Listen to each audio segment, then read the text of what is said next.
Audio Jungle.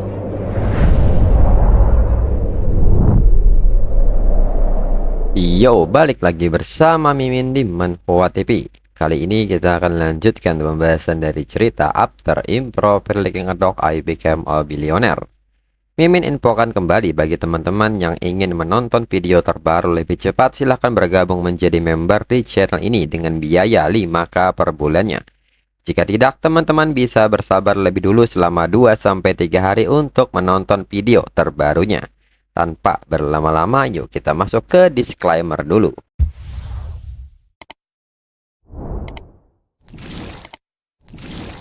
Disclaimer, silahkan abaikan hal ini jika kalian sudah mengerti. Ini peringatan mengenai konten di channel ini.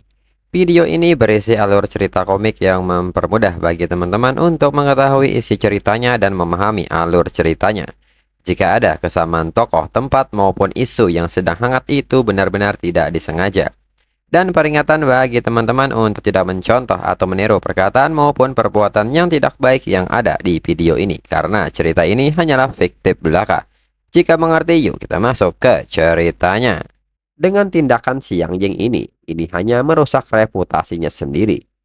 Di saat yang sama, Yuyan pun berlari ke arah si Yang Ying dan mengatakan kepadanya bahwa segalanya tidak terlihat bagus untuk mereka sekarang, dan tidak ada bukti untuk membuktikan bahwa mereka terlibat dalam konspirasi apapun. Dengan ini, mereka harus pergi sekarang. Segera Yuyan mengajak si Yan Ying untuk segera berbalik pergi. Namun di saat itu Tang Yaude menegur si Yang Ying dan bertanya apakah si Yan Ying akan mengundurkan diri sebagai juri karena marah. Dengan ini biarkan dirinya memberitahu si Yang Ying sesuatu.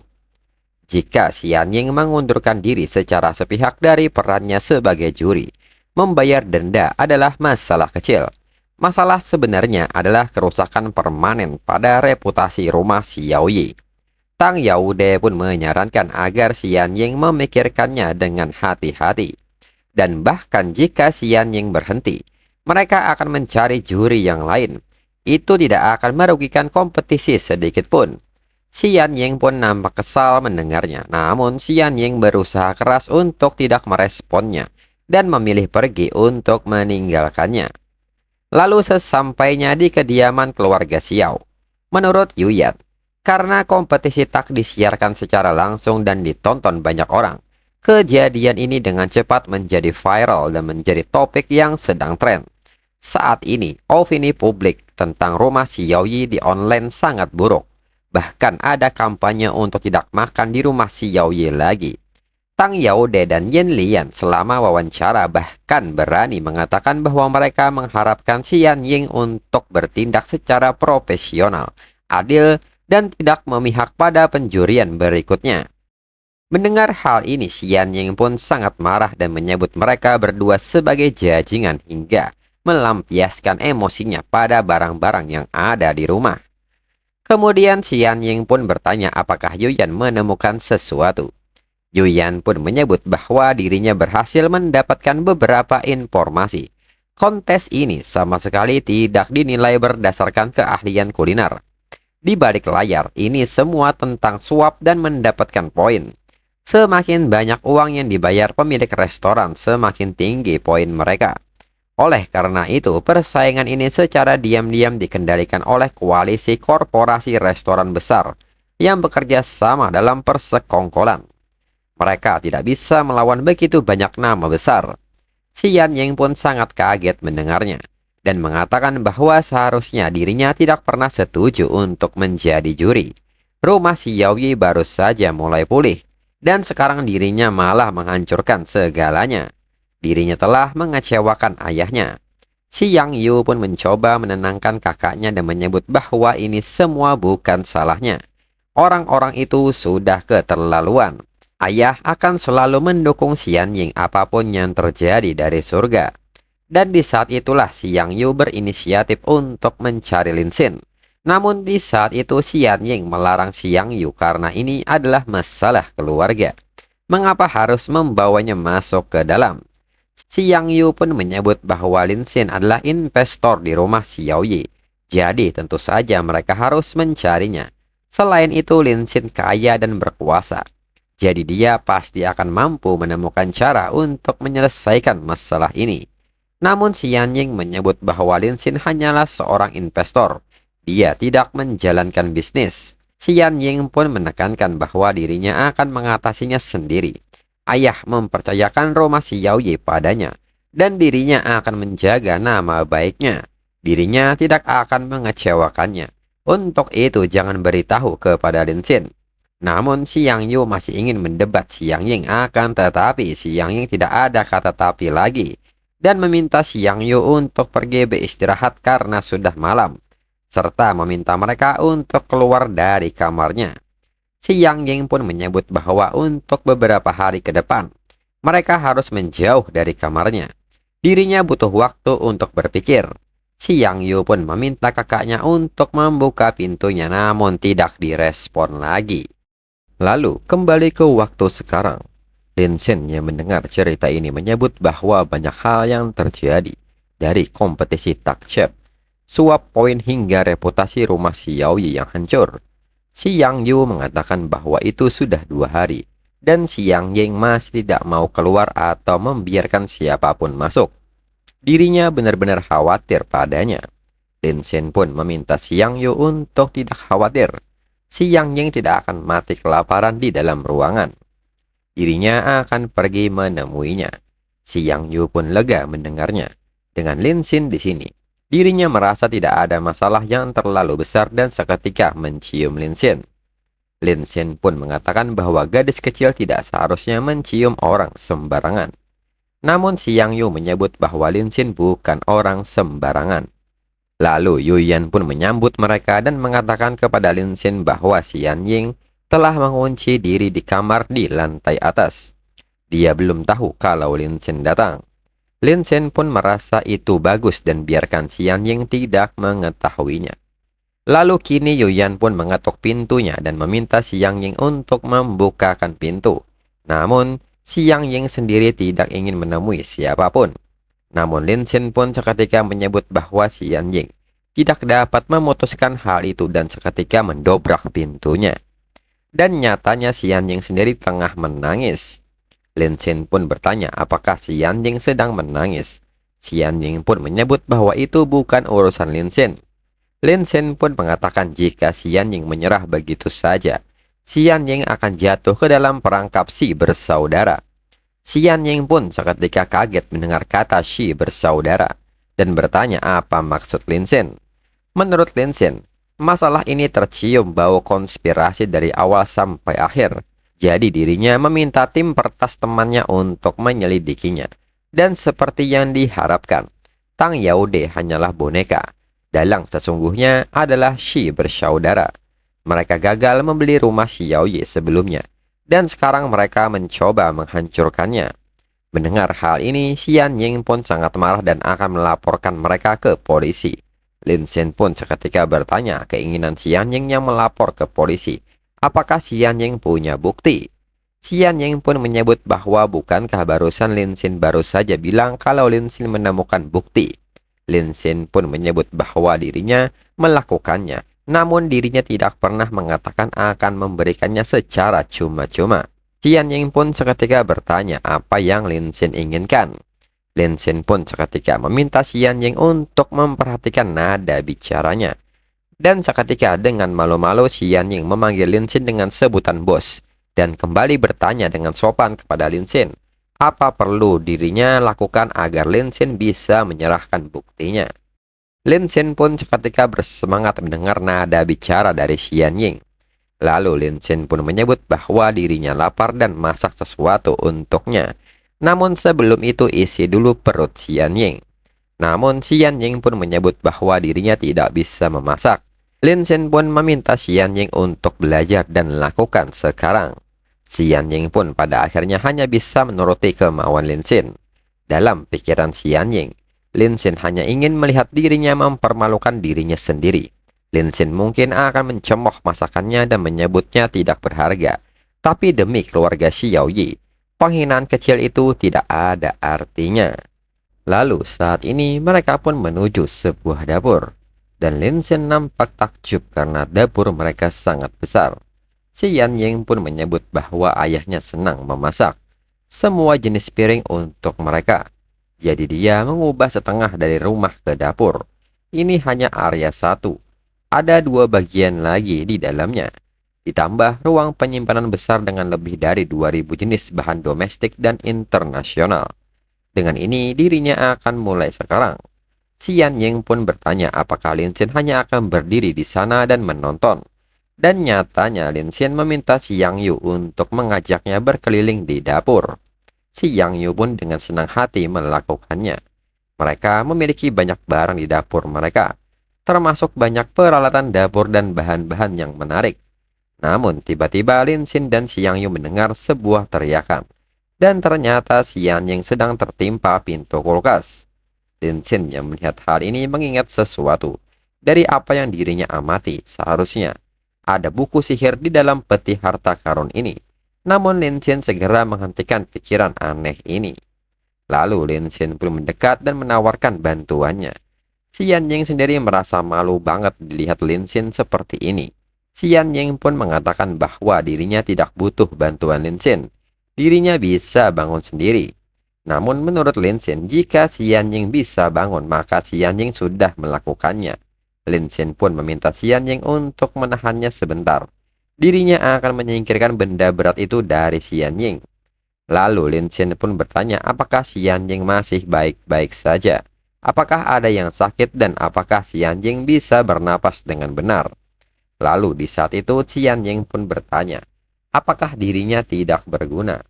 Lin Xin pun seketika bertanya siapa yang mengatakan hal itu. Si Yanying berhasil mempertahankan rumah si Yaoyi bahkan ketika dikepung oleh serigala. Si Yanying sudah melakukan yang terbaik. Mendengar hal ini, si Yanying bertanya-tanya apakah Lin Xin menunjukkan perhatiannya kepada dirinya. Dan seketika poin kesukaan si Yanying bertambah 10%. Dan total kesukaan si Yanying saat ini adalah 55%. Lalu di saat Lin Xin ingin mengembalikan rak dinding, ternyata sekrupnya rusak sehingga Lin Xin harus melepasnya lebih dulu. Namun di saat itu tanpa Lin Xin sadari, pusaka Lin Xin menempel kepada si Yanying. Dan ini membuat si Yanying malu dan bertanya-tanya, apa yang sedang Lin Xin lakukan? Si Yanying pun bertanya bagaimana Lin Xin bisa memanfaatkan dirinya dalam situasi ini. Lin Xin sendiri pun nampak kaget dan meminta si Yanying berhenti bergerak karena dirinya sedang memegang sebuah rak. Sedangkan pentas seni ini disaksikan oleh si Yang Yu dengan rasa malunya. Lalu Lin Xin pun meminta si Yang Yu untuk mengambilkannya sebuah obeng. Namun si Yang Yu sendiri mengatakan bahwa dirinya punya kunci berbentuk salib. Dan saat ingin menyerahkannya, si Yang Yu menjatuhkan kuncinya hingga masuk ke dalam saku celana Lin Xin. Si Yang Yu pun meminta maaf karena dirinya sangat ceroboh dan segera mengambilnya kembali dari saku Lin Xin. Namun di saat yang sama Yu Yan pun masuk dan bertanya, apakah si Yanying butuh bantuannya untuk memasak? Namun pemandangannya dilihat Yu Yan saat ini membuat Yu Yan membeku hingga membuatnya berteriak karena kagetnya. Yu Yan pun bertanya-tanya apa yang harus dirinya lakukan. Dirinya melihat semuanya hingga Yu Yan jatuh pingsan. Kemudian Yu Yan pun meminta maaf karena dirinya pingsan. Dan Yu Yan juga memahami situasinya bahwa saat itu si Yanying terjepit rak yang ambruk. Tapi untungnya Lin Xin datang tepat waktu. Yu Yan pun merasa bahwa semua ini salahnya. Dan dirinya akan segera mengirim seseorang untuk memeriksa dan memperkuat semua peralatan di dapur. Kecelakaan seperti ini tidak akan pernah terjadi lagi. Yanying pun menyebut bahwa itu tidak apa-apa selama Yu Yan aman. Dengan ini dirinya akan kembali memasak. Namun Lin Xin meminta si Yanying untuk melupakannya dan akan melakukannya lain waktu. Karena ada banyak hal yang harus dipersiapkan malam ini. Besok mereka akan menggelar pertunjukan besar bersama. Kemudian keesokan harinya di tempat kompetisi. Pembawa acara pun kembali mengucapkan selamat datang kepada para hadirin di kompetisi tak tahunan ke-6. Chef hari ini datang dari restoran lezat Yue Lai Inn, Jet Pavilion, The Texas Hotel dan rumah si Yaoyi. Akankah restoran favorit kalian mengklaim kemenangan? Lalu Tang Yaude yang melihat si Yanying datang menyebut bahwa si Yanying sangat patuh duduk sebagai juri. Ini luar biasa. Xian Ying pun seketika merespon Tang Yaude dan mengatakan bahwa dirinya hanyalah seorang juri profesional yang dilakukan untuk tugas dirinya dengan integritas. Yen Lian pun menyebut bahwa mereka menantikan apakah lidah Xian Ying dapat merasakan siapa pemenangnya. Lalu Tang Yaude menilai bahwa sepertinya pelecehan online telah menghilangkan semangat Xian Ying. Dirinya khawatir dia tidak akan pernah menyadari sampai kematiannya bahwa ini semua diatur oleh Master Si Muda. Pewaris manja tanpa otak seperti Xian Ying tidak akan pernah bisa mengalahkan pemecah yang berpengalaman seperti Master Si Muda. Di sisi lain, adik Si memuji kakaknya yang luar biasa. Xian Ying sedang menari di telapak tangannya. Si tua akan selalu menjadi yang terbaik.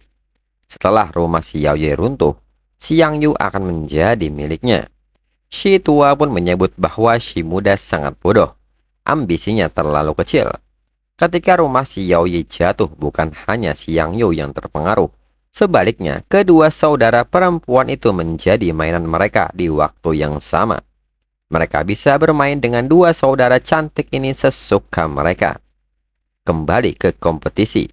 Pembawa acara pun meminta semua orang untuk menyambut chef mereka.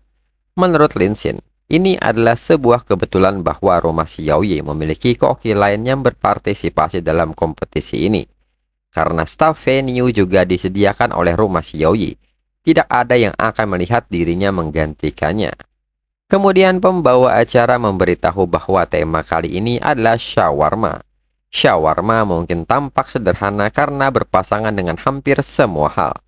Tapi membuatnya benar-benar lezat dan cukup unik untuk menonjol adalah tantangan yang dapat dikeluarkan. Dengan ini, pembawa acara memulai kompetisinya. Segera Lin Xin menunjukkan keahliannya dalam mengelola bahan masakan. Xian Ying pun menilai bahwa Lin Xin benar-benar terlihat cukup bagus saat dia memasak. Dan seketika poin kesukaan Xian Ying bertambah 5%. Lalu pembawa acara pun menyebut bahwa waktu sudah habis dan para chef dipersilakan untuk menyajikan hidangannya. Lalu Tang Yaude menyebut bahwa kinerja shawarman solid bergaya kanton milik Yue Restoran mendapat 8 poin. Yen Lian menyebut shawarma milik Yue Lai In bahkan lebih baik dengan 9 poin. Tanpa ragu ini adalah skor tertinggi sejauh ini. Sedangkan Xian Ying memberi nilai 7 poin untuk Jet Pavilion. Lalu pembawa acara mempersilahkan shawarma dari rumah Xiao Ye. Segera Lin Xin menyajikannya di meja juri dan mempersilahkan para juri untuk mencicipinya. Lalu saat tudung saji dibuka, Tang Yaude bertanya bau mengerikan apa itu. Yin Lian pun seketika bertanya apa yang Lin Xin masukkan ke dalamnya. Itu sangat bau. Lin Xin menjelaskan bahwa ini adalah trifle rasa shawarma yang dirinya kerjakan sangat keras untuk dibuat. Setiap rasa akan membuat mereka tidak akan melupakannya. Dirinya jamin bahwa para juri tidak akan pernah melupakan rasa ini setelah memakannya. Lalu Tang Yaude pun bertanya hidangan macam apakah ini? Apakah rumah Xiao Ye menyerah? Atau apakah ini benar-benar chef terbaik yang Xiang Ying miliki? Lalu orang-orang pun mengatakan bahwa skandal kemarin masih tren dan sekarang Xiang Ying ingin membuat yang lainnya. Mereka pun bertanya-tanya sikap macam apakah ini. Lalu Yin Lian meminta hidangan ini untuk dihapus, namun Lin Xin meminta juri untuk menunggu. Kedua juri adalah kritikus makanan terkenal yang paling profesional di Cina. Sekarang mereka menolak untuk mencoba hidangannya karena baunya tidak enak. Ini bertentangan dengan aturan kompetisi. Dirinya di sini serius mempertanyakan profesional mereka. Lin Xin pun seketika bertanya bagaimana pendapat pembawa acara. Pembawa acara pun menyebut bahwa kompetisi memiliki aturan. Para juri tidak memiliki hak untuk menolak mencicipi hidangan kontestan. Jadi pembawa acara meminta mereka untuk mencobanya. Ini mungkin seperti tofu smell, bau buruk tapi rasanya enak. Lalu Lin Xin menyebut bahwa rasa pertama adalah 9 belokan usus besar shawarma dan mempersilahkan mereka untuk menikmatinya. Dan chapter berakhir.